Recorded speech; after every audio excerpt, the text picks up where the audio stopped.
नमस्कार, मी गंगाभिषण कांकर. विप्र फाउंडेशनच्या प्रदेश अध्यक्षपदी माझी निवड झालेली आहे. विप्र फाउंडेशनचा राष्ट्रीय अधिवेशन राजस्थान येथील पुष्कर या ठिकाणी 15 मार्च रोजी संपन्न झाले. त्यामध्ये प्रदेश अध्यक्ष म्हणून माझी निवड करण्यात आलेली आहे. विप्र फाउंडेशनचे एकंदरीत काम काय आहे?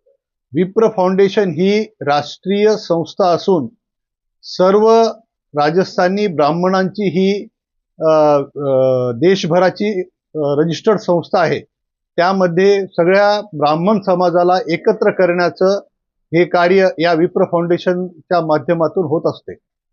आपण आजपर्यंत कोणती समाजकार्य केली नाही ज्याकरून आपल्याला आज प्रदेशाध्यक्ष पद दिले?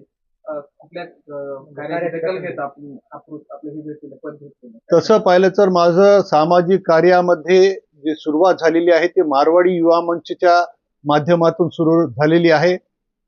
आद्यगौड विप्र समाजाचा मी सचिव म्हणून कार्य केलं. त्यानंतर राजस्थानी विप्र समाजाचा गेल्या 18 वर्षापासून मी सचिव म्हणून कार्य करतो. मारवाडी युवा मंच ही राष्ट्रीय संस्था आहे, त्याचा पण मी राष्ट्रीय पातळीपर्यंत कार्यकर्ता म्हणून पदाधिकारी म्हणून कार्य केलेलं आहे. आणि सतत समाज कार्यामध्ये मी निरंतर आपल्याला वाहून घेतलेलं आहे.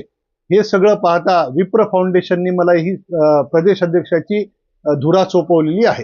विप्र फाउंडेशन मध्ये नांदेडचे पदाधिकारी आहेत कार्यरत? विप्र फाउंडेशन मध्ये नांदेडचे पदाधिकारी आहेत. आमच्या राजस्थानी विप्र समाजाचे अध्यक्ष रामकिशन दडूभाई पुरोहित हे राष्ट्रीय कार्यकारिणी म्हणून त्यांना या ठिकाणून घेतलेलं आहे. तसेच अनेक सदस्य या विप्र फाउंडेशनचे सदस्य आहेत. राजकीय दृष्टिकोनातून आपली राजकीय भूमिका असते का? राजकीय भूमिका ही संघटनेची नसती. ही संघटनेची समाजासाठी ही संघटना आहे.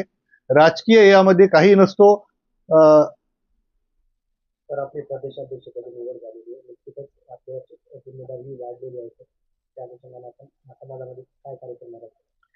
विप्र फाउंडेशनचं जे बीजारोहण राष्ट्रीय पदाधिकाऱ्यांनी केलेलं आहे आणि तळागाळातील समाजापर्यंत ही योजना पोहोचली पाहिजे. विप्र फाउंडेशन जी काही योजना राबवत असते त्यामध्ये प्रमुखतः एक्सिलन्स विप्र एक्सिलन्स जी जयपूरला आम्ही नीट जेईटी या विद्यार्थ्यांच्या तयार करण्यासाठी त्या ठिकाणी छात्रावास उभारलेला आहे. ती सर्व सुविधा तळागाळातील समाजापर्यंत पोहोचवणे, कन्यादान योजना ती तळागाळापर्यंत पोहोचवणे, आर्थिक सहयोगीकरण लाभ मिळण्यासाठी तळागाळापर्यंत पोहोचणे या विप्र फाउंडेशनच्या माध्यमातून करण्याचा माझा मानस आहे. गावची विप्र फाउंडेशन किंवा तालुका तिथं विप्र फाउंडेशन अशी संकल्पना आपली किंवा आपण ती संघटना अशी हे करणार किंवा संघटनेचं जागा आपण तालुका पसरवणार प्रयत्न असतील आपले? हो, त्यासाठी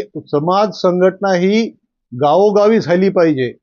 गावोगावी तर झाल्यानंतरच या संघटनेचं मूळ जे आहे की समाजाच्या शेवटच्या तपापर्यंत ही योजना पोहोचली तरच सर्वांना याचा बेनिफिट मिळू शकतो.